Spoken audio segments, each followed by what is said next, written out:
Hello guys, मैंने भी doctor दीपक कांजना और हमारे साथ है डॉक्टर रोहन राणा, जिन्होंने अभी रिसेंटली एफएमजी जेन 2023 पास किए। तो आज के इस वीडियो में हम जानेंगे कि कब से उन्होंने प्रिपरेशन स्टार्ट करी, इंडिया के क्या क्या चीजें चेंजेस करी, कैसे प्रिपरेशन करी। So thank you so much भाई ज्वाइन करने के लिए and congratulations. Thank you so much sir. Sir, hello guys, मेरा नाम डॉक्टर रोहन राणा है। मैं एक्चुअली धौलपुर राजस्थान से हूँ। एंड मैंने अपनी ग्रेजुएशन एमबीबीएस उस स्टेट मेडिकल यूनिवर्सिटी किर्गिस्तान से की है। और ये मेरा पहला अटेम्प्ट था। और उसमें मेरे 187 मार्क्स आए हैं। ओके। सो अपने कब से आपने पढ़ाई चालू कर दी कॉलेज डेज में? सर, बेसिकली जैसे कि आपको भी पता है कि स्टार्टिंग के फर्स्ट से 3 इयर्स तक आप कॉलेज में बहुत ज़्यादा बिजी होते हो। आपकी अभी कॉलेज लाइफ स्टार्ट होती है तो आप इतना एग्जाम ओरिएंटेड पढ़ाई नहीं कर सकते हो, क्योंकि कॉलेज में भी एग्जाम्स होते हैं। तो मैंने 3rd ईयर तक तो कॉलेज के लिए ही पढ़ाई की थी, क्लासेस के लिए, लेक्चर्स के लिए। फिर 4th ईयर में एक ऐप नाम, आपको जैसे पता होगा, ऐप आया था नाम से मेडिकल स्टडी के लिए, नीट पीजी एफएमजी के लिए। तो फ्रेंड्स एंड सीनियर्स ने बताया कि ऐसा कुछ करके है, आप इससे पढ़ाई करना शुरू कीजिए, क्योंकि पोस्ट के बाद फिर एफएमजी जो एग्ज़ाम है उसका लेवल बढ़ रहा था। तो उन्होंने बोला कि अब तो सीधे ऐसे क्वेश्चंस नहीं आते हैं जैसे कि पहले आते थे कि आप सिर्फ बैठ के चले जाओ। तो जिस जिस साल आपने दिया था उसी साल से थोड़ा सा रेवोल्यूशन आया था कि एग्जाम अब थोड़ा क्लिनिकली टाइप आएगा। तो फिर उन्होंने बोला कि कॉन्सेप्ट बनाना शुरू करो, बुक्स पढ़ो जितना हो सकता है, अगर बुक्स नहीं पढ़ पा रहे तो फिर ऐप के थ्रू पढ़ाई करो, क्योंकि टाइम नहीं होता था इतना कॉलेजेस में कि आप दोनों चीज़ कवर कर सको। फिर 4th ईयर में मैंने एग्जाम ओरिएंटेड पढ़ाई शुरू की थी। बट उस साल कोविड आ गया, तो थोड़ा सा इमोशनली ब्रेक डाउन हो गया था सबका पूरी वर्ल्ड में हुआ था, तो उसी वजह से पढ़ाई थोड़ा सा इतना अच्छे से नहीं हो पाई 4th ईयर में। फिर 5th ईयर में, जो कि सेकंड लास्ट ईयर थी मेरी, उसमें मैं अपने घर पे आया। फिर उसके बाद कोविड जैसे जैसे खत्म हुआ, मैं थोड़ा सा गौतम नगर जाने की सोचा, दिल्ली में, कि थोड़ा सा देखते हैं कैसा क्या होता है, सीनियर से बात करते हैं। वहाँ पे जाके काफ़ी सीनियर से बात की थी। उन्होंने बोला कि घर पर बैठ के इतने अच्छे से पढ़ाई नहीं हो पाती, आप एक बार यहाँ के आके देखो, 2-3 क्लासेस लो, डेमो लो, फिर उसके बाद आपको पता चलेगा। तो दिल्ली जाके फिर, क्योंकि ऑनलाइन स्टडीज थी, तो उसके बाद जब छुट्टियां हुई, जो कि समर वेकेशंस होते हैं, तो उसमें मैं दिल्ली गया था 3 महीने के लिए। उसमें मैंने कोचिंग की थी कुछ 7 से 8 सब्जेक्ट, जो कि प्री क्लिनिकल थे, थोड़े बहुत क्लिनिकल भी थे। फिजियोलॉजी, एनाटमी, बायोकेमिस्ट्री, ये सब कंप्लीट किया। बट सर, उसके बाद फिर फाइनल ईयर के लिए हमको बुलाया गया, 6th ईयर के लिए। ओश में उस टाइम तक 6th ईयर का कोर्स होता था, 2016 के बैच में। तो फिर उसके बाद सर, हमको बुलाया गया, तो वहाँ पर इतने अच्छे से पढ़ाई नहीं हो पाई, रिवीजन नहीं हो पाया। एक्चुअली सर, ये बात थी कि आपने पढ़ तो लिया है बट आपने उसको रिवाइज नहीं कर पाया। आपने भी एग्जाम क्लियर किया तो आपको पता होगा कि रिवीजन बहुत ज़्यादा जरूरी है। तो सही सर, बात वो है। नोट्स रिवाइज नहीं हो पाए अच्छे से, तो फिर फाइनल ईयर में थोड़ी सी दिक्कत, इश्यूज आए, डिग्री एंड ऑल, ये सब चीज़। तो उसके बाद मुझे लगा शायद मेरा पहली बार में क्लियर नहीं होगा। थोड़ा सा मैंने मिस कर दिया जितना अच्छे से मुझे पढ़ाई करनी चाहिए थी फाइनल ईयर में। बट फिर मैंने यहाँ पे आके घर पे आया, 2 दिन रुकने के बाद मैं तुरंत वहाँ चला गया, गौतम नगर, दिल्ली। फिर वहाँ पे मैंने कोचिंग एंड ऑल देखा कि अगर कोचिंग करनी है तो कोचिंग एक ही चीज़ करनी है, अगर ऑनलाइन पढ़ना है तो ऑनलाइन, कोचिंग करनी है तो कोचिंग। टू वे में रहोगे तो आप फंसोगे, सीनियर्स ने ये बोला था। तो बस सर, फिर कोचिंग की। तो टीचर्स से भी काफ़ी हेल्प हुई, बट कुछ कुछ टीचर्स थे जो कि आपको ही पता होगा, जिसकी वजह से थोड़े से इश्यूज आए थे। तो बट वो फिर ये हुआ कि थोड़ा सा टाइम पोस्टपोनमेंट हुई, तो उससे काफ़ी हेल्प हुई। क्योंकि जो सब्जेक्ट्स जैसे कि सर्जरी हुआ, तो उसमें थोड़ा सा इशू हो गया था, वो कंप्लीट ही नहीं हुई थी। एक बार ऐप से कंप्लीट की थी, बट वो ऐप वाले नोट्स रिवाइज नहीं किए थे, तो थोड़ा सा उसमें इशू था। बट जैसे कि पोस्टपोनमेंट हुई, तो उसके बाद काफ़ी टाइम मिला, तो आराम से जो भी सब्जेक्ट छूटी हुई थी, जैसे माइक्रो, मेरे को, मैं एक्चुअली माइक्रो छोड़ के जाने वाला था जब 4 दिसंबर को एग्जाम होने वाला था। बट हम्म। फिर टाइम मिला, तो फिर सर ने बोला कि जो जो सब्जेक्ट जिसकी छूट रही है वो एक बार करके देख लीजिए। सही तो बात फिर है। मैं सर माइक्रो रोज सुबह उठ के 2-3 घंटे देखता ही था, क्योंकि उसमें मेमोराइज करने वाली चीज़ें हैं भूल जाते हैं अपन। मोस्टली। सही बात है। हाँ, भूल जाते हैं बहुत ज़्यादा। तो सुबह उठ के रोज 2-3 घंटे माइक्रो, उसके बाद फिर जो कि सब्जेक्ट चल रही है उसके हिसाब से क्वेश्चंस एंड ऑल लगाए। तो इंडिया, जब आपने कॉलेज में जितने भी सब्जेक्ट पढ़े थे, जब आप इंडिया आ गए थे जून जुलाई में, तो इंडिया आने के बाद वापिस से आपने जीरो से स्टार्ट किया ना? जी जी। जी फिर सर, से नोट्स बनाए, क्योंकि फिर से जीरो मैंने, स्टार्ट किया? हाँ, हाँ जी, हाँ जी, बिल्कुल, फिर से पूरे नोट्स अपने हाथ से बनाए, सब कुछ फिर से किया एक तरीके से। हम्म। ओके। तो क्योंकि ऐसा होता है ना कि ये सबसे बड़ा इशू का, जैसे अभी एग्जाम हुआ है और अब जैसे रिजल्ट आया और अब लोग पढ़ाई स्टार्ट कर रहे हैं, तो सबसे ज्यादा जब हम प्रिपरेशन स्टार्ट करें तो कन्फ्यूजन सबसे ज्यादा ये होता है कि जैसे आपने तो आके डायरेक्ट कोचिंग ज्वाइन कर ली, पर बहुत सारे लोग क्या होता है कि जो उन्होंने पहले पढ़े सब्जेक्ट 6 महीने पहले, जी साल में जी। पहले, तो उनको ऐसा लगता है कि मैं तो 7-8 सब्जेक्ट हो रखे हैं। एक्चुअली सर उस यही बहुत फेक बड़ा मिथ कॉन्फिडेंस है, के आप सही चक्कर में बोल रहे हो। आके वो यहाँ हाँ, की भी ऑनलाइन सूडो चालू कर कॉन्फिडेंस देते बहुत हैं, या गंदा फिर होता वो है। ऐप, बड़े बड़े ऐप ले जी जी। लेते हैं और उनसे पढ़ना चालू कर देते हैं। एक्स्ट्रा जो कॉन्फिडेंस आ जाता है उनमें, वो एक्स्ट्रा मोटिवेशन जो रहता है, और उसके चक्कर में बहुत जी सारे लोग एफएमजी फेल होते हैं। जी सर, एक्चुअली मेरे ख्याल से मेरे जो भी फ्रेंड सर्कल था उसमें 10 से 15 लोग थे, बट उसमें से मैं ही अकेला पास हो पाया। क्योंकि सर एक्चुअली यही जो आप बोल रहे हो, सूडो कॉन्फिडेंस में इंसान थोड़ा सा डगमगा जाता है। हम्म। मुझे ये चीज सीनियर्स ने काफी हेल्प की थी, आपकी वीडियोस देख के। आप हम्म। एक्चुअली सर, मैंने पढ़ाई ही आपकी वीडियोस देख के शुरू की थी, मैं होश में था, आप मिस्टेक में थे।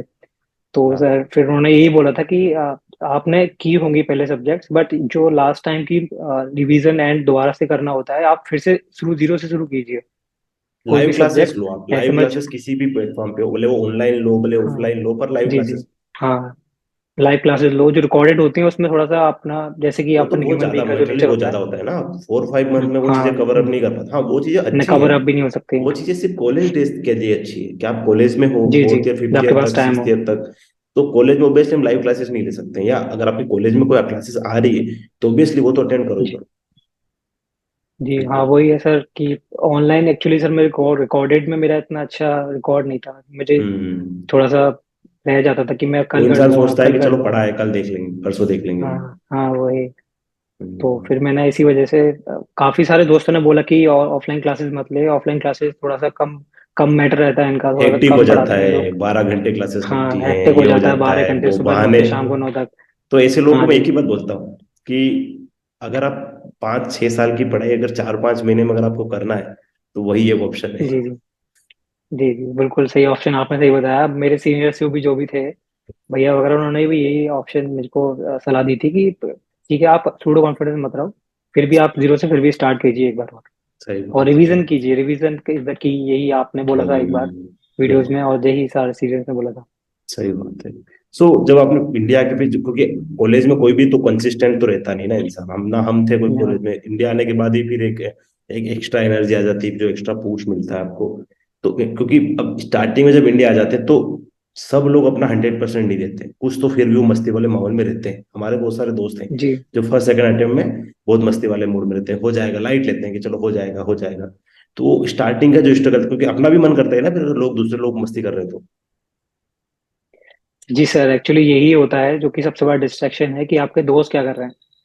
तो हम्म। कि सबसे पहले चीज मैंने ये की थी कि जो दोस्त मुझे लगता था कि ये लोग थोड़ा सा सीरियस हैं लाइफ को लेके, एग्जाम को लेके, मैंने उनके साथ रहा। हम्म। उनके साथ मैंने रहना शुरू किया, उनके साथ मैंने लाइब्रेरी वगैरह ज्वाइन किया। क्योंकि उनके साथ अपन को मोटिवेशंस मिलते हैं कि अच्छा, ये इतना पढ़ रहा है तो मैं भी पढ़ सकता हूँ, क्योंकि अपना वो लेवल होता है, अपन को पता होता है कि ये मेरे लेवल पे है, तो अगर ये कर सकता है तो मैं भी कर सकता हूँ, तो वो थोड़ा सा कंपैरिजन करते करते आप अच्छा पढ़ लेते हो। तो वो चीज़ थी। सर आपकी आवाज़ नहीं आ रही। सबसे ज्यादा दिक्कत ही वही देती है ना कि आपके भाई दोस्त किस टाइप के हैं।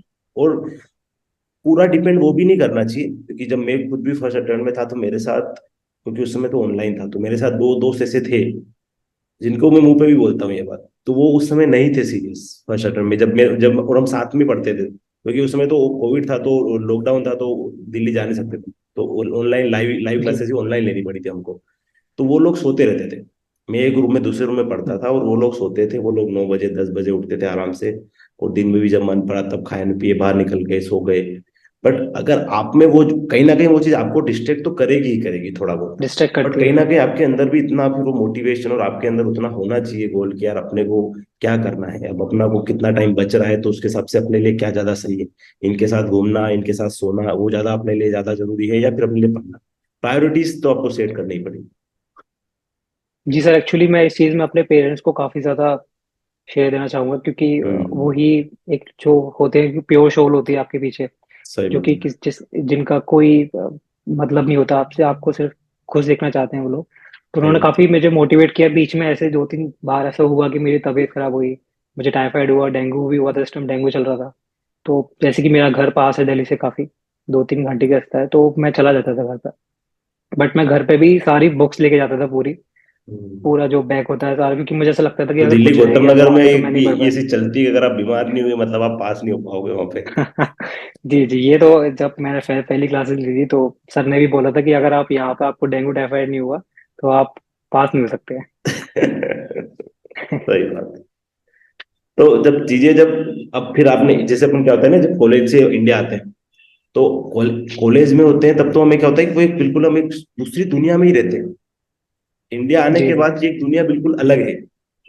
वो मजे, वो मस्ती, वो फ्रीडम, वो फ्री टाइम, वो फिर यहाँ आने के बाद अचानक और अचानक से ऐसा भी नहीं, आपको कोई एक ट्रांजिशन फेज मिल रहा है कि दो थोड़ा चार टाइम महीने तुम मिलता है। इंजॉय कर लो, फिर धीरे धीरे धीरे धीरे चेंज करो। तुमको आते ही 14-15 घंटे पढ़ना है, 0 से 14-15 घंटे। तो सबसे पहले तो इंसान को एक्सेप्ट करने में ही टाइम लगता है कि अच्छा अब मुझे ये भी करना पड़ेगा। तो वो स्टार्टिंग का टाइम कैसा था? सर एक्चुअली मुझे काफी डीमोटिवेट हो गया आया था मैं एक्चुअली वो इससे, क्योंकि वहां पर लास्ट के 3-4 मंथ मेरे बहुत ज्यादा वेस्ट हो गए थे। वही हम्म। सेरेमनी, आपको पता है जैसे कि आप बहुत एक्साइटेड होते हो, आपकी एमबीबीएस पूरी हो रही होती है, बट आप वो चीज़ पे ध्यान नहीं देते हो कि एमबीबीएस ये तो सिर्फ नाम की है अभी तक, जब तक आप एग्जाम नहीं निकालोगे ये वाला, आप सिर्फ 12th पास हो। तो उसके लिए काफी मेरे पेरेंट्स वगैरह जिससे मुझसे बात करते थे वो लोग बोलते थे कि तू पढ़ नहीं रहा है अभी, तू सीरियस नहीं लाइफ को लेके, तो मैं वो टालता था। थोड़ा बहुत मुझे पता था कि मैं सीरियस ले नहीं रहा हूँ, बट वो ऐसा था कि हाँ चलो देखते हैं, अभी टाइम है टाइम है। बट एक टाइम ऐसा आया थोड़ा जून का, जून की स्टार्टिंग डेज, कि उस टाइम रिजल्ट आने वाला था, एग्जाम निकला था उस टाइम, जो भी अभी ये 2022 जून का एग्जाम था। तो मैंने सीनियर से बातें की क्योंकि मुझे लगता था कि ये लोग पास हो जाएंगे आराम से। उनसे मैंने बातें की, सर कैसा हुआ एग्जाम, तो उन्होंने बोला कि एग्जाम बहुत टफ था और इतना इजीली नहीं निकलता है एग्जाम जितना आप ले रहे हो। तो वो मेरे लिए थोड़ा झंझोड़ने वाली चीज थी कि जो जिनसे हम पढ़ते थे, जैसे कि मैं उनसे क्लासेस देता था थोड़ी बहुत कभी कभार, वो मुझे पढ़ाते थे गौतम नगर में भी, वो उनका नहीं हुआ तो मुझे ऐसा लगता था कि यार मैं तो बहुत अभी नीचे हूँ। तो फिर मैंने उस टाइम से थोड़ा सा पढ़ना शुरू किया, हल्का हल्का 2-4 घंटे, 3-4 घंटे दिन के लाइव क्लासेस और जो भी रिकॉर्डेड क्लासेस होती थी। फिर मैंने रिवीजन शुरू कर दिया था बेसिकली। मेडिसिन मैंने सबसे पहले उठाई थी क्योंकि मेरे बेसिक्स क्लियर थे, फिजिक्स और फिजियोलॉजी, एनाटॉमी, बायोकेमिस्ट्री, तो मुझे लगा कि मुझे सब बड़ी सब्जेक्ट्स कंप्लीट करनी चाहिए। तो फिर मैंने वहाँ पे जून में मेडिसिन कंप्लीट की। उसके बाद यहाँ पर आके फिर मैंने 2 दिन तक मुझे मन भी नहीं लगा, मुझे ऐसा लग रहा था कि मैं सीधे डायरेक्ट दिल्ली चला जाऊँ, क्योंकि बहुत ज्यादा मुझे इमोशनल हो गया था मैं इस चीज को लेकर कि अगर मैं पहली बार में पास नहीं हो पाऊंगा तो फिर तो कोई फायदा नहीं। ऐसा लगता है कि ये पहली बार में ही निकालना है, ये सबसे बड़ा अचीवमेंट मानते हैं हम, जैसे कि अब्रॉड जो एफएमजीज होते हैं कि एफएमसीआई तो पहली बार में ही निकलना आई चाहिए। थिंक होना भी तो चाहिए, उस चीज को लेकर तो वो जोश बहुत जरूरी है। जी जी बहुत जरूरी है, क्योंकि एक बार जो इंसान सोच लेता है कि नहीं यार पहली बार में नहीं निकलता, फिर उसका सच में ही निकलता है, ये चीज हो जाती है। डाउट अगर आप क्रिएट करोगे सेल्फ के मन में, खुद के एक मन में बार कि चलो डाउट आ नहीं, गया तो कि फिर हमसे आप, तो पहले में नहीं हो पाएगा यार, हम तो दूसरे में ही करेंगे या तीसरे में ही काफी करेंगे, ऐसे सारे दो लोग थे ऐसे ऐसे जो ऐसे कि, लोग निकाल जाते हैं ना जिनसे आप उम्मीद नहीं करते हो। तो इसलिए सर फालतू वो तो एक्चुअली सोचो ऐसा ही ही मत। हुआ था। जी, जून के एग्जाम में ऐसा ही हुआ था कि जो जिनसे बहुत ज्यादा एक्सपेक्टेड था उनका इतना अच्छा रिजल्ट नहीं रहा, बट जो कि कंसिस्टेंट थे, बट इतना अच्छा पढ़ाई में नहीं थे कॉलेजेस में, बट वो कंसिस्टेंट थे, उनका अच्छा रहा एग्जाम। तो फिर वो थोड़ा सा ऐसा आई ओपनिंग मोमेंट था एक तरीके से मेरे लिए कि नहीं, कंसिस्टेंसी ही सबसे जरूरी है। आपको आ जाएगा धीरे धीरे, आप अगर क्वेश्चंस करोगे रोज के 200 और आप रिवाइज करोगे क्लासेस के कितने बाद भी, क्वेश्चंस करते थे तो आप फिर रोज के? सर एक्चुअली मैंने कोशिश करना शुरू किया था मेडिसिन का मोस्टली कोशिश की थी, क्योंकि जैसे कि टीचर्स बोलते थे एनेटमी, फिजियो, बायोकेम और ये इन सब में से डायरेक्ट क्वेश्चंस आ सकते क्योंकि हैं जब जो कि अपना आए तब पीवाईक्यू आपने में होते हैं। क्लासेस ज्वाइन कर दी, तो क्लासेस के साथ में इतना टाइम मिलता नहीं है क्वेश्चंस करने का। नहीं नहीं, इतना टाइम नहीं मिलता था। क्लासेस सारे स्टार्टिंग में थोड़ा सा कम क्लासेस होती थी एक्चुअली, क्योंकि हम्म। जैसे कि आपको पता है कोचिंग पे कितने सारे बैचेस होते हैं, तो हम्म। उनको सबको सफल करने में टाइम लगता है, तो काफी सारे दिन निकलते थे। तो स्टार्टिंग में मैंने क्वेश्चंस अच्छे किए थे, एफएमजी सॉल्यूशंस और कुछ ऐप ली थे, तो उसके लिए तो उसके बाद फिर जैसे कि क्लासेस थोड़ा एक्टिव हुई, जैसे कि लास्ट में थोड़ा सा आपको पता है टाइम कम बचता हम्म। है और सिलेबस ज्यादा होता है, तो फिर उस टाइम तक मेरे को क्वेश्चंस करने का टाइम नहीं मिल रहा था। तो फिर मैं जैसे कि टेलीग्राम ग्रुप्स हैं उनको ज्वाइन करता किया था, ताकि क्लासेस के ब्रेक में बैठे बैठे कुछ क्वेश्चंस हो सके तो उनको सॉल्व कर लूँ, मेट्रो में जाते हुए उनको सॉल्व कर लूँ। तो वो सब चीज़ थी, बट वो इतना ज्यादा प्रोडक्टिव नहीं था कि आप उसी पर रिलाई करो पूरा। जैसे कि क्लासेस खत्म हुई, फिर मैंने पूरा फोकस लास्ट के 1 मंथ में क्वेश्चंस पे किया, रिवीजन के साथ क्वेश्चंस, रिवीजन के साथ क्वेश्चंस, तो उसमें मैं दिन के मैं 200 से 300 क्वेश्चंस करता था। ठीक है। तो और क्या बोलते हैं, मॉक टेस्ट वगैरह कब से देना चालू किया था? जी सर, मॉक टेस्ट एक्चुअली मैंने ऐप पे नहीं दिया, किसी बड़े ऐप पे नहीं दिया, छोटे छोटे जो ऐप ऐप होते हैं कोचिंग्स वगैरह के। क्योंकि आपको भी पता है ऐप जो था उसको थोड़ा सा डिफिकल्टी लेवल थोड़ा हाई था, एफएमजीस के थोड़े लेवल से हाई था, बट वो आप कह सकते हो कि वो अच्छा है, बट वो डीमोटिवेटिंग भी हो जाता है कभी कभार। जैसे कि जो कि सही स्टूडेंट्स बात है। इन्होंने उस पर दिया था, उनके मार्क्स आ रहे थे 90 80, जो कि पढ़ भी अच्छे रहते, तो फिर थोड़ा सा डाउट आ जाता है कि इस बार नहीं हो पाएगा, नेक्स्ट टाइम। तो मैंने वो किया ही नहीं होता, मैंने मॉक दिया ही नहीं। मैंने ठीक है। मॉक ऑफलाइन दिए थे काफी, करीबन मैंने 6 मॉक दिए थे, मैंने मॉक देना शुरू कर दिया था अक्टूबर लास्ट से। ठीक है। और उसमें मॉक में, पहले मॉक में और जो आखिरी मॉक में क्या स्कोर था? सर एक्चुअली पहला मॉक तो बहुत ज्यादा मेरे लिए डिजास्टर था एक तरीके से। क्योंकि मैंने पहला मॉक दिया वो ऑफलाइन था, तो उसमें मेरे पहले जो एग्जाम होता है उसमें मैं एक्सपेक्ट कर रहा था कि मेरे 110 आने चाहिए, क्योंकि क्वेश्चंस काफी अच्छे थे, पीवाईक्यू से रिलेटेड थे। बट वो पता नहीं मैंने कितनी सिली मिस्टेक्स कर दी थी उसमें एग्जाम में, कि मेरे उसमें 89 रह गए। फिर जो उसका दूसरा एग्जाम होता है 150 मार्क्स का, उसमें मेरे इतने ही रहे 80, तो उसमें मैं पास हुआ था, but marks up to the mark नहीं थे। तो फिर मैं इमोशनल हो गया थोड़ा सा, इमोशनली ब्रेकडाउन। तो मैंने घर पे फोन किया भैया को, मेरे भैया, बड़े भैया को, कि भैया मार्क्स नहीं आ रहे अच्छे। तो उन्होंने भी एक्चुअली कंपटीशन की तैयारी की थी। तो वो उन्होंने ये बोला कि मॉक जो होता है वो थोड़ा सा टफ होता है, जो अपना एग्जाम आने वाला था उससे, अगर आप इतना इसमें पास हो रहे हो तो आप उसमें हो जाओगे पास। तो थोड़ा सा उससे मोटिवेशन मिला, फिर मैं एक एक और हफ्ते बाद, हर हफ्ते या फिर 2 हफ्ते में एक बार मॉक दिया, तो फिर वो मार्क्स बढ़ते हुए गए, कम नहीं हुआ। बस ये अच्छा पॉइंट था मेरा। बिल्कुल। हाँ, स्टार्ट देखो, मैं तो हमेशा ये बात बोलता हूँ कि एग्जाम से पहले अगर आपके कम नंबर आ रहे हैं तो वो अच्छी बात है। एग्जाम में जी जाके कम नंबर आए वो अच्छी बात नहीं है। तो एग्जाम से पहले आपको पता सर। चलना चाहिए कि भाई अपनी क्या औकात है, अब हम किस कंडीशन में है, हमारी क्या सिचुएशन। सर एक्चुअली जितने मेरे एग्जाम में मार्क्स आए हैं उतने तो मेरे कभी मौके भी नहीं आए थे। तो मुझे हम्म। एक्सपेक्टेड नहीं था जब मैंने एग्जाम, जैसे कि आपको पता है इस बार का सही सेकंड बात एग्जाम है। थोड़ा सा ट्रिकी था। टॉपिक्स जो कि हम्म। एक्सपेक्टेड होते हैं वो नहीं थे। पहला एग्जाम देके काफी अच्छा लगा, काफी खुशी हम्म। हुई। तो दोस्तों को फोन किया था कि यार पास हो जाएंगे, पास हो जाएंगे, इस बार तो अच्छा मार्क्स आएंगे। जब दूसरा एग्जाम शुरू किया तो फिर बीच के क्वेश्चंस कुछ ऐसे थे जो कि जिसको थोड़ा सा आपको डिमोटिवेट करते आउट हैं। फिर ऑफ द लगातार बॉक्स थे, 5 questions out of the box थे एकदम। तो वो आपको थोड़ा सा डिमोटिवेट किया, टाइम लिया उसमें थोड़ा सा आपने। बट जब मैंने रिकॉल किए तो मेरे ऑलमोस्ट दोनों में बराबर मार्क्स थे, फर्स्ट में भी और हम्म। सेकंड में भी। सही बात है। नहीं वैसे, एक्चुअली क्या है कि लोग अब ये गलतियां कर रहे हैं, वापिस से मुझे फोन आते हैं ना, मैसेज आते हैं। अब लोग बोल रहे हैं कि नहीं, हम फर्स्ट पेपर को ज्यादा पढ़ेंगे, सेकंड को कम पढ़ेंगे। मैंने कहा जी। भाई फर्स्ट टफ आ गया तो क्या कर लोगे? तो भैया दोनों को बराबर बराबर इंपॉर्टेंस दो, दोनों में कोई यूं मत सोचो कि ये ज्यादा है ये ज्यादा। फर्स्ट सेकंड दोनों को बराबर पढ़ो, ताकि जो भी टफ आएगा तो एक तो सिंपल जरूर आएगा, तो आप उससे हाँ जी, पास हो ये तो जाओगे। लास्ट 2 एग्जाम से पैटर्न चल रहा है कि अगर एक टफ हाँ। आता है तो तो एक सिंपल आता है। एक तो इजी आएगा ही आएगा, और 300 क्वेश्चन में से आपके 200 क्वेश्चन तो इजी ही आने हैं, 100 क्वेश्चन टफ जी आएंगे। अब फेल होने का अगर ब्लेम हम उन 100 क्वेश्चन पे करेंगे, तो वो 200 क्वेश्चन के साथ तो नाइंसाफी है ना। आप उन 200 की तो बात करो जो आपके नोट्स से आए डायरेक्ट, आप उस पर जी सर, फोकस एक्चुअली करो। हम ब्लेम तो आप किसी को कर नहीं सकते हो ना, कि वो एग्जाम अगर वो रख रहे हैं तो वो यही चाहते हैं कि हर कोई जो कि इस लेवल पर नहीं है वो पास नहीं हो। अगर किसी ने सच में कॉन्सेप्ट किसी क्लियर है तो वही पास करे। हो सकता है कि किसी के 140, इवन जैसे मेरे काफी टफ आने करीबी के बाद दोस्त था। कितना अच्छा रिजल्ट रहा ना इस बार, 33 हाँ, कितना परसेंट अच्छा 31 रिजल्ट रहा 30 इस बार। 31 के परसेंट के आसपास। तो सबसे बड़ा रीजन तो जी, वही है कि एक तो एक्स्ट्रा टाइम मिल गया था, जो वो एक्स्ट्रा जो 40 डेज मिले हैं ना, मतलब वो सबसे बड़ा बोनस है। वो बहुत बहुत अच्छा, बहुत सारे अच्छी चीज लोग रही जो वो हमारे 160 लिए। 170 जिनके अभी आए हैं, उन सबको बहुत खुश होना चाहिए कि वो उन्हीं वो शायद हो सकता था कि दिसंबर में एग्जाम है तो फेल हो रहे थे लोग। एक्चुअली सर मुझे अपना लग रहा था कि मैं फेल हो सकता हूँ अगर दिसंबर में एग्जाम, बहुत ज्यादा एंजाइटी थी हो रखी थी मुझे उस टाइम। हम्म। क्योंकि मेरे सर्जरी में जैसे कि डिजास्टर हो गया था। कुछ जो टीचर हैं जिन्होंने बीच में साथ छोड़ दिया था और लास्ट मोमेंट था वो। हम्म। तो वो काफी ज्यादा डिमोटिवेटिंग था, क्योंकि इतना टाइम नहीं था कि आप किसी और टीचर से वही सिलेबस, क्योंकि जिस सिलेबस से हम पढ़ रहे थे, जिन सर के नोट से पढ़ रहे सही थे, बात उसमें है। वो टॉपिक्स अलग तरीके से थे। चेंज हो वहां जाती पे हैं हमको चीजें, ढूंढे, बहुत फिर सारी उनको पढ़ा, चीजें। चेंज बहुत सारी समझने चीजें वाले समझ गए होंगे, तो। पब्लिकली हम बोल नहीं सकते उनका, पर समझ गए होंगे लोग, समझने जी, वाले। सही जी बात सर, है। समझने वाले समझ जाएंगे। मैं बिल्कुल। उसी क्लास सो में था एक्चुअली। मेरे भी कुछ लोग थे, फिर हमारा डिस्कशन भी हुआ था उससे लेके। बट चलो कोई बात नहीं, वो तो ठीक है, होती रहती है, कुछ चीजें तो होती ही हैं। कुछ मेमोरेबल चीजें होनी हाँ, चाहिए ना थोड़ा याद, बहुत तो आपको आपको जिंदगी भर में कुछ सफर याद भी तो रहना चाहिए। का। उस टाइप की जी सर, चीजें थोड़ा तो बहुत वो सफर ठीक तो है। फिर क्या ही बताएंगे सफर तो तब तो। होना ही चाहिए। तो ये इंडिया आने के बाद जो 6 मंथ थे, इसमें कितनी बार ये फील हुआ कि यार काश कॉलेज में अच्छा पढ़ लेते।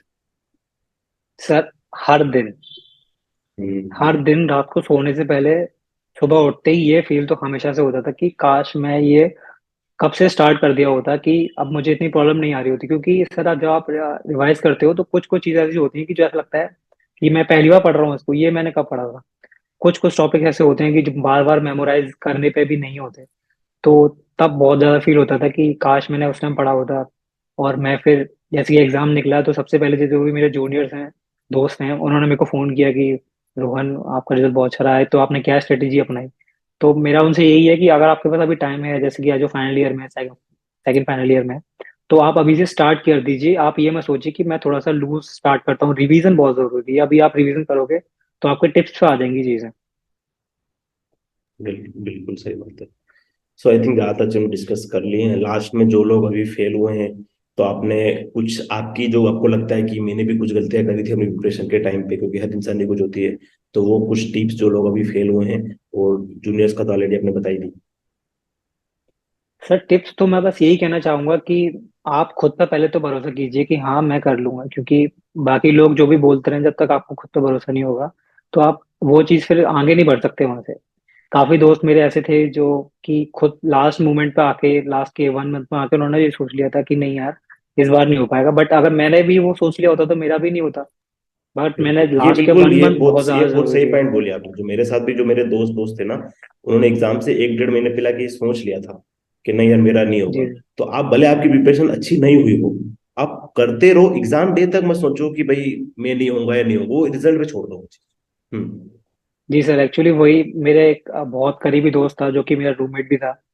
वो हम दोनों ने साथ में ही सब कुछ प्रिपरेशन किया था, साथ में क्लासेस ली थी। बट उसके 148 आए तो उसका मतलब ये नहीं है कि उस पर नॉलेज कम है। बस ये था मेरे ख्याल से कि जैसे कि हम क्वेश्चंस करते थे तो हमारे बराबर क्वेश्चंस लगते थे, ऑलमोस्ट बराबर ही थे, प्रिपरेशन में भी बराबर ही थे। बट उसका शायद कॉन्फिडेंस लेवल इतना नहीं होगा एग्जाम के वक्त कि वो ये सोचे कि नहीं यार मेरा अच्छा हो जाएगा। शायद वो उस टाइम बहुत ज्यादा हेक्टिक सिचुएशन उसके लिए हो गई हो। जैसे कि उसने मुझे फोन किया था कि यार फर्स्ट पेपर की बात कि मेरा नहीं हो पाएगा, मैं कुछ गलतियां कर दी हैं। मैंने उसको बताया भी था कि अभी काम रख, सेकंड पेपर भी आने वाला है तो हो जाएगा तेरा। बट वो 2 मार्क्स से रह गया तो उसका मतलब ये नहीं कि उसको नॉलेज नहीं है, बट ये है कि उसको थोड़ा सा अपनी सिचुएशन, अपनी फीलिंग्स को कंट्रोल करना चाहिए एग्जाम के टाइम पे भी। ये भी बहुत इंपॉर्टेंट होता है। सही बात है। और ये जो आपने गलती करी, मैं दूसरों को बता दूं, हर शर्म के बाद फोन खोलो ही मत, ये भी गलती है। सर गलतियां तो यही है कि आप जैसे कि पूरे जो लास्ट के दो इससे क्या साल हैं होता है कि आपके अगर ये आपके सामने वाले ने बोल दिया ना कि मेरा बहुत अच्छा गया, तो आपका सेकंड हम्म। बिगड़ जाएगा फिर। आप सोचोगे कि यार जी मेरा तो जी अच्छा सर, नहीं वो गया। वही मैंने एक्चुअली हमने प्लान किया था दोस्तों ने कि हम फोन नहीं करेंगे पहले पेपर के बाद। जैसे हम्म। जिसका गया हो आप अपने पास रखो, डिस्कस नहीं सही करेंगे, बात सेकंड है। पेपर के बाद डिस्कस करेंगे। सही बात है। बट वो थोड़ा सा क्यूरियोसिटी रहती हो है कि आप जाता अपने है। बेस्ट फ्रेंड को तो फोन कर ही देते हो। सही बात तो है, वो चीज हो बट जाती ये था, हम थोड़ा सा लकी थे कि हमारा पहला पेपर थोड़ा इजी था। बट है। अगर सही पहला बात। पेपर टफ होता तो फिर डिमोटिवेट होते हैं इंसान। सही फिर बात सेकंड है। पेपर में इतना दिमाग नहीं लगता। सही बात है, बिल्कुल बिल्कुल। सो आई थिंक ज्यादातर चीज हमने शेयर करी है। आज की इस वीडियो से काफी हेल्प मिलेगी जो भी लोग पढ़ रहे हैं, और खासकर जूनियर्स। मैं तो पिछले 2-3 सालों से जगाने की सर कोशिश मैं कर रहा हूँ। हाँ। एक चीज और कहना चाहूंगा। सर एक्चुअली मेरे ट्वेल्थ में इतने कम मार्क्स थे कि मैं बता भी नहीं सकता आपको, मैं टेलीविजन पे भी नहीं ला हम्म। सकता। तो उस टाइम मुझे, मेरे जो कजिन्स वगैरह थे उनके काफी अच्छे मार्क्स थे। मैं एक्चुअली कोटा गया था उस टाइम, हम्म। ट्वेल्थ के बाद। मुझे पता नहीं था कि मेरे इतने कम मार्क्स आएंगे क्योंकि हम हवा में होते हैं और मेरे खुद के टीनेज होती है अपनी। मेरे खुद के 12th में 67% थे। तो मैं कोटा गया था प्रिपरेशन के लिए। तो उस टाइम मेरे दोस्तों का फोन आया, कजिन्स का फोन आया कि यार तेरे इतने कम मार्क्स आए हैं और ये सब चीज। तो फिर घर से फोन आने लगे कि तुझे करना है कि तू कर सकता है क्या एमबीबीएस। हम्म। तो मैंने उनको बोला कि उस टाइम थोड़ा सा वो भी एक तरीके से आई ओपनिंग मोमेंट था मेरे लिए कि मैं क्या कर रहा सही हूँ अपनी बात है। लाइफ के साथ। तो फिर मैंने सोचा कि एग्जाम देते हैं नीट, बट उसमें एग्जाम में इतने अच्छे मार्क्स नहीं आए कि आप गवर्नमेंट कॉलेज में ले लीजिए।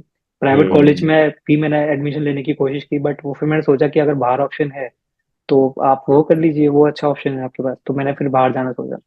सही और बात। फिर उसके बाद मेरा फर्स्ट अटेम्प्ट में एफएमजी निकल गया। तो मैं बस ये कहना चाहता हूँ कि अगर आपके इस एग्जाम से पहले कहीं मार्क्स कम आ रहे हैं तो वो डिपेंड नहीं करता। अगर आप कंसिस्टेंट हो एग्जाम के लिए या फिर किसी भी एग्जाम के लिए तो आपके साथ अच्छा ही होगा। बिल्कुल। और अगर आप कंसिस्टेंट हो, आप सीरियस हो, एक 12th वाला टाइम जैसे वो मेच्योरिटी होती है, तो हमने उसमें इतनी मैच्योरिटी नहीं जानकारी होती ली सर, नहीं। एक्चुअली बात ये है। और अब हमको पता है कि लाइफ क्या है, अब इस एग्जाम पे जैसे हमारी लाइफ कितनी चेंज होने वाली है, अगर हम पास नहीं हुए तो क्या होगा। ट्वेल्थ में क्या फर्क पड़ता है यार, नीट नहीं होगा तो ठीक है ना, और कुछ सब्जेक्ट ले लेंगे, और किस सब्जेक्ट में कॉलेज में चले जाएंगे, क्या ही इतना फर्क पड़ता है उस टाइम पे। तो ऑब्वियसली वो चीज़ है, तो नीट के जी मार्क्स को कभी कंपेयर अपने को बाद में करना ही नहीं चाहिए। तो या जी। बिल्कुल बहुत सही बात बोली आपने कि भी अच्छे से मोटिवेटेड रहो, वही चीज़ें काम कहीं ना कहीं आपको काम आनी आनी। So thank you so much join करने के लिए, एंड इसी तरह के और वीडियोस देखने के लिए इस चैनल को सब्सक्राइब करिए और अपने दोस्तों के साथ इस वीडियो को शेयर करिए। Thank you so much for joining. Thank you sir. वैसे अगर आप लोग एफएमजी या नीट पीजी की प्रिपरेशन स्टार्ट करने की सोच रहे हैं, सो अन अकेडमी पर 2 लाइव बैच स्टार्ट हुई है। एफएमजी की जो बैच है वो ऑलरेडी स्टार्ट हो गई है, और नेक्स्ट की जो नीट पीजी की 23 या 24 की जो है बैच अगली, वो स्टार्ट होने वाली है। एफएमजी की जो बैच है उसमें आपको 10 फेब से क्लासेस स्टार्ट हो गई थी, और ये 5 मंथ का है। इसमें फेब टू अप्रैल तक मॉड्यूल 1 में आपको एफएमजी के 19 सब्जेक्ट की थ्योरी पार्ट कंप्लीट करवाया जाएगा, और अप्रैल से जून तक आपको पीवाईक्यूज और इमेज बेस्ड क्वेश्चन करवाए जाएंगे। ये सारे वही टीचर है जिनको आप गौतम नगर में जाके 60 to 70 thousand कोचिंग में पे करके आप पढ़ते हो। इन्हीं सारे टीचर से आप घर बैठ के और सस्ते रेट में और घर के माहौल में, अच्छे माहौल में आप चीज़ें पढ़ सकते हो। इसमें आप मेरा coupon code DRDEE PAK10 use करोगे तो ये आपको एफ वाली बैच जो 15,300 की पड़ेगी। और जो नेक्स्ट वाली जो बैच है इसमें आपको जो है अन अकेडमी के जो नोट्स हैं वो भी आपको फ्री मिलेंगे। और ये 9 मंथ का जो इसका नेक्स्ट वाला जो बैच का है जो कोर्स है, ये आपको 19,182 का पड़ेगा।